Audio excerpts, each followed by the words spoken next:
Welcome back lifters to yet another powerlifting series. इस नई series में मैं आपको एक्सप्लेन करूंगा कुछ पावर लिफ्टिंग बेसिक्स जो आपको पता नहीं होंगे ऑब्वियसली। एंड मैं ट्राई करूंगा इन सभी बेसिक्स को, इन सभी टर्म्स को अच्छे से एक्सप्लेन करने के लिए। बने रहिए वीडियो के एंड तक पूरी जानकारी के लिए। इस वीडियो में हम बात करने वाले हैं फेस पोटेंशिएशन के ऊपर। काफ़ी इजी टू अंडरस्टैंड टर्म है, इसमें कुछ ज़्यादा कॉम्प्लेक्स नहीं है। लेट से आपने 12 हफ्तों का एक प्रोग्राम डिज़ाइन किया है, विच मीन्स आपके 3 ब्लॉक्स होने वाले हैं। फेस पोटेंशियल आपको यही सिखाता है कि आपको ब्लॉक बाय ब्लॉक उस ब्लॉक का कैरी ओवर मिलना चाहिए। लेट से अगर आपने ब्लॉक 1 कंप्लीट किया तो ब्लॉक 1 का जो कुछ भी कैरी ओवर होगा या फिर बेनिफिट होगा, उसका बेनिफिट आपको आपके सेकेंड ब्लॉक में मिलना ही चाहिए। फेस पोटेंशिएशन को मैं एक स्टोरी के साथ एक्सप्लेन करने की कोशिश करूँगा। लेट से आप एक ट्रेकर हो, आपने एक ट्रैक डिसाइड किया कि जो आपको हिट करना है या फिर उसको अचीव करना है।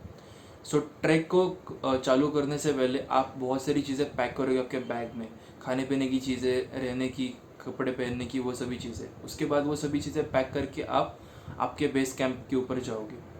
बेस कैंप के ऊपर जाने के बाद आप आपका ट्रैक चालू करोगे। ट्रैक चालू करने के बाद आपकी चीज़ें ख़त्म होने लगेगी, खाने के सोर्सेज आपको कम रहेंगे, उसके साथ ही आपका अल्टीट्यूड इंक्रीज़ होगा।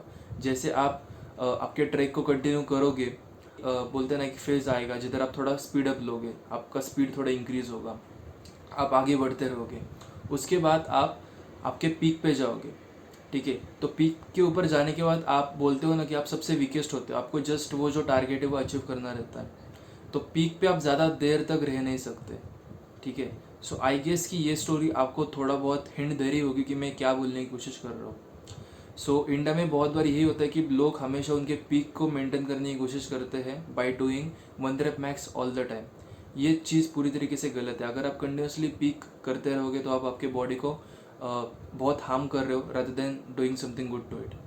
तो अभी हम कंपेयर करते हैं हमारे स्टोरी को हमारे पावर लिफ्टिंग ट्रेनिंग फेज के साथ। व्हेन आई मेंशन कि आपको ट्रैक के लिए जाने से पहले कुछ चीज़ें पैक करनी रहती है और फिर आप बेस कैंप तक जाते हो। आपको पता होगा कि बेस कैंप आपका ट्रैक का या फिर आपके माउंटेन का सबसे बड़ा कंपोनेंट रहता है। जो चीज़ें आपने पैक की है डिनोट करती है अपने मसल मास को। तो इधर मैं बोलना चाहता हूँ कि आप आपका कोई भी ट्रेनिंग फेज चालू करने से पहले आप एक हाइपरट्रॉफी फेज से चालू करोगे तो वो बेटर होगा। खाना पैक करना, उसका मीनिंग है मसल पैक करना। आप आपके बॉडी के ऊपर जितना ज़्यादा मसल पुट ऑन करोगे उतना ज़्यादा बेटर रहेगा। आपके बॉडी में जितना ज़्यादा मसल मास रहेगा उतना आप पावर आउटपुट दे सकते हो। जैसे आपने सभी चीज़ें पैक कर ली, मसल मास आपके बॉडी के ऊपर पुट ऑन कर लिया, आपने काफ़ी अच्छा बड़ा पेस इंक्रीज़ कर लिया, आपका कंपोनेंट वो जो है पूरी तरीके से फिलअप कर लिया। उसके बाद आपके स्ट्रेंथ फेज में जा सकते हो। स्ट्रेंथ फेज में आप थोड़ा स्पेसिफिसिटी ऐड करोगे। स्ट्रेंथ फेज में आप अगर आप एक पावर लिफ्टर हो तो आप ज़्यादा करके आपके स्क्वाट, बेंच प्रेस और डेडलिफ्ट में ज़्यादा ध्यान दोगे रादर देन एक हाइपरट्रॉफी ब्लॉक जिधर आप आपके आइसोलेशन के ऊपर ज़्यादा ध्यान दे रहे हो to put on muscle mass. Strength phase तक आते आते आपको उस सभी मूवमेंट्स की आदत लगने लग जाएगी, आप उसके स्किल के ऊपर काम कर सकते हो। But at the same time as I said कि ट्रैक चालू होने के बाद आपकी चीज़ें ख़त्म होने लगती है। आपके जो पैकेज किया है आपने, खाना पीना, वो जो पैकिंग किया है वो ख़त्म होने लगेगा। विच मीन्स कि आप जब स्ट्रेंथ फेज में रहोगे तो पॉसिबिलिटी है कि आप ओवर एक्सर्शन की वजह से या फिर उस बेसिक फेज की वजह से आपका मसल मास जो आपने पुट ऑन किया है आपके हाइपरट्रॉफी फेज में वो थोड़ा थोड़ा लूज़ करने लगोगे। बट दैट डजंट कंसर्न अस, क्योंकि हम हमारे पीक के तरफ जाने के लिए ये सभी चीज़ें प्रिपेयर कर रहे हैं।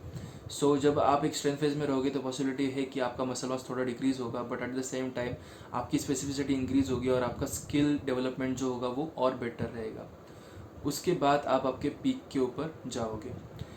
पीक जो रहेगा उसमें आपका वॉल्यूम थोड़ा कम रहेगा और आप प्रोबेबली उस टाइम के लिए सबसे वीकेस्ट रहोगे, but compare to your performance आप सबसे ज़्यादा स्ट्रॉन्गेस्ट रहोगे। तो पीक जो रहेगा वो ऑब्वियसली आपके स्ट्रेंथ फेज और आपके हाइपरट्रॉफी फेज के सबसे ऊपर रहेगा। बट आपका पीक जितना आपको हायर लेके जाना है उसके लिए आपको जितना बड़ा बेस आप बना सकते हो उतना आपको इम्पोर्टेंट रहेगा। आप जितना बड़ा बेस बनाओगे उतना बड़ा आप स्ट्रेंथ फेज क्रिएट कर सकते हो और स्ट्रेंथ फेज के ऊपर आप आपका पीक डिसाइड कर सकते हो कि आप उसमें कितना पुश कर सकते हो। विच मीन्स कि अगर आपने आपका हाइपरट्रॉफी फेज बहुत बड़ा कर लिया, उसके ऊपर स्ट्रेंथ फेज डाल दिया, तो आपका जो पीक होगा वो ज़्यादा अच्छा रहेगा।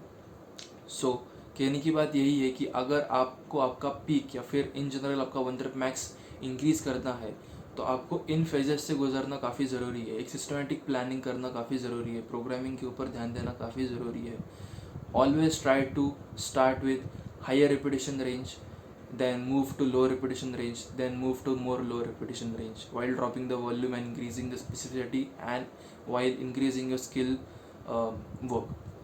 So यही चीज़ होती है फेस पोटेंशिएशन में, कुछ ज़्यादा और डिस्कस करने के लिए नहीं है इसमें। मैं भी इन फ्यूचर में इसके ऊपर और थोड़ी डिटेल्ड वीडियो बनाने की कोशिश करूँगा, बट ये जस्ट एक जनरल आइडिया आपको देने के लिए मैंने ये वीडियो बनाई है। सो आई होप कि वीडियो आपको पसंद है, क्योंकि ये चीज़ बहुत कम लोग इंडियन पावर लिफ्टिंग कम्युनिटी में डिस्कस करते हैं। मे बी लोगों को पता होगा बट लोग डिस्कस नहीं करते। But I want all of you guys to know this कि फेस पोटेंशिएशन होके भी एक चीज़ होती है और आपको उसके ऊपर ध्यान देना काफ़ी ज़रूरी है। हमेशा आपको जिम में 1 rep max हिट करना ज़रूरी नहीं है। Sometimes you have to take a step back to take 2 steps ahead. So that's it for today's video. अगर आपको ये वीडियो पसंद आई तो प्लीज़ इस वीडियो को लाइक करें, शेयर करें, सब्सक्राइब करें। मैं इस जैसे और ज़्यादा टॉपिक्स लाने की कोशिश करने वाला हूँ मेरे इस सीरीज़ में।